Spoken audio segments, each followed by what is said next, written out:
Para Ladislau Dober, a solução para o desemprego passa pela organização de frentes de trabalho, pela criação de empresas de autogestão e por iniciativas de agregar valor ao trabalho.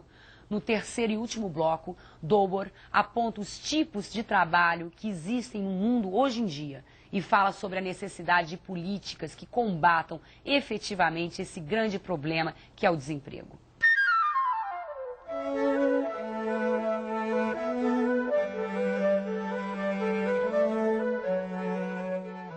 Não dá para falar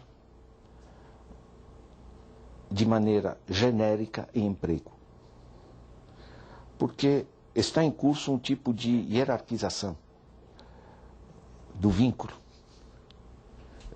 empregatício, e essa hierarquização, basicamente, podemos utilizar o trabalho de ponta, quem trabalha numa multinacional, pode ser um mecânico da General Motors, enfim, um metalúrgico e tal, está na área do emprego de ponta. Nós temos os empregos precários, temos um emprego informal e temos um emprego ilegal. Certo? Eu uso esses 4 níveis. Deixa eu detalhar um pouquinho. As multinacionais não vão resolver problema de emprego. Você lembra, era Ford que quis se instalar em Porto Alegre, né? Enfim, no Rio Grande do Sul, né? Aquela coisa que acabou indo para a Bahia. Né? O cálculo, quando você calcula quanto custa um posto de trabalho, ordem de grandeza, são $200 mil para criar um posto de trabalho. Entende? Então, para criar emprego, realmente vale a pena trabalhar de outra maneira. As empresas transnacionais, ordem de grandeza, no mundo hoje, empregam 72 milhões de pessoas. Isso são dados da Organização Internacional do Trabalho. É o World Employment Report, o Relatório Mundial do Emprego. Desses 72 milhões, 12 milhões estão nos países em desenvolvimento. E bastante concentrados em alguns países, na realidade. A OIT calcula que para cada emprego direto você gera outro emprego indireto. Então seriam 24 milhões de empregos.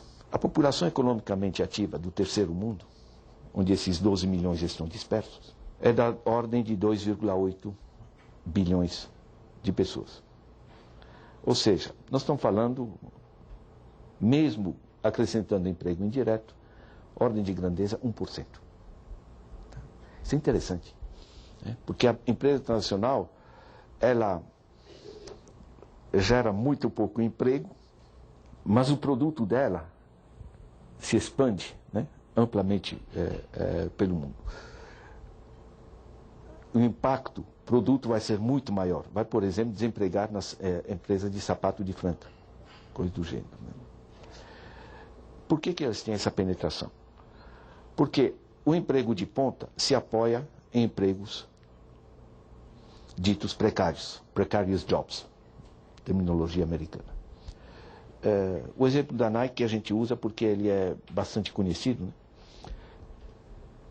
A Nike são 8 mil pessoas nos Estados Unidos. Fazem basicamente contabilidade, empresas de advocacia, design, marketing, contratam Michael Jordan, né? E o tenista, como é que chama? O Tiger, né? O tenista, o jogador de golfe, né? Vem com aquele negocinho no boné, enfim. Quem faz os tênis Nike são as mocinhas na Indonésia, na faixa de 20 centavos de dólar por hora, né? Ou seja, o trabalho de ponta se apoia em trabalho precário. Não é que o trabalho de ponta não chegou ainda lá. Ele reproduz um trabalho precário. Né? Não sei se vocês assistiram um filme chamado The Corporation. É extremamente interessante como documento. É um documentário de 2 horas, de altíssima qualidade. Eles fizeram todos os estudos, digamos, dessas relações de mão de obra. É genial como trabalho. Né? O David Corten calcula que o tênis Nike custa, em média, na faixa de 5, 6 dólares em termos físicos de produção do Nike. Né? Ele é vendido entre 70 e 130 dólares. Foram perguntar para o pessoal da Nike como é que vocês vendem a 100 dólares uma coisa que não custa 10. A Nike, através de suas relações públicas, que é quem conversa para o mundo, né, disse meu amigo, nós não produzimos tênis, nós produzimos emoções. Interessante, vocês podem tentar comprar tênis com emoções, mas o interessante é o seguinte, ele tem toda a razão. Certo? Porque a pessoa compra um Nike, né? O rapazinho até é capaz de, né, recorrer a violências para conseguir um Nike se não tem dinheiro. Ele não está com tênis no pé. Ele é o Michael Jordan. Ele está né, ele está comprando um valor cultural comprado numa massa gigantesca de investimento publicitário, né, que nós pagamos quando compramos o tênis, certo? E que quando aparece no meio de um filme, nos diz esse filme é gentilmente oferecido por quem a gente pagou, né, para colocar essa publicidade. Isso é importante, é um processo circular. Né? Reproduz-se, portanto, o trabalho precário. Agora, este mesmo trabalho precário, somado com o de ponta, não são nem de perto suficientes para a massa de mão de obra que existe no planeta. Certo? E como as pessoas são teimosas e querem sobreviver, recorrem ao trabalho informal. Então as pessoas se organizam das mais variadas formas. Né? Vocês podem ir na Praça Clóvis Bevilacqua comprar uns frasquinhos de Chanel número 5, perfeitamente legítimo, os corantes adequados e os cheiros químicos adequados. Né? As pessoas são teimosas, querem sobreviver. Se você não dá a elas as condições de sobreviver, vão recorrer a diversas formas. Certo? Acusar a elas é uma bobagem. Certo? A vontade de sobreviver, eu acho que deve ser respeitada. Né? O fato é, o setor informal é extremamente difícil de quantificar. Né? Tem gente que usa quem está sem carteira assinada ou abaixo do salário mínimo. Enfim, você tem diversas metodologias. O fato é que o trabalho informal no nosso país representa tranquilamente 30%, 40%. Estamos falando de uma massa gigantesca de gente que se vira para sobreviver. Cria-se uma sociedade do bico. Certo?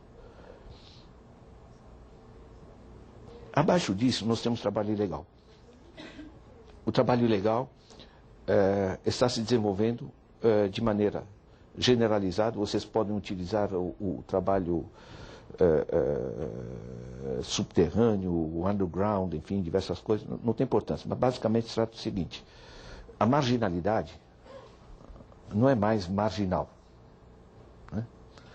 Eu fiz um cálculozinho com um amigo que era da PM, o Coronel Silvestre, né? Gente muito simpática. Né? São Paulo são 420 carros roubados por dia. Né? Se vocês colocarem nisso 10 mil reais por carro, digamos, de valor, certo? E multiplicarem por 365 dias, o pessoal trabalha na Páscoa, fim de semana, nós estamos falando de uma economia de cerca de 1,5 bilhão de reais por ano. É business. Certo? Acrescentem isso droga, prostituição infantil, os videopokers trambicados. Né? Gente, nós vamos tranquilamente para 3, 4 bi. Certo? A receita da prefeitura, pouco mais de 10 bi.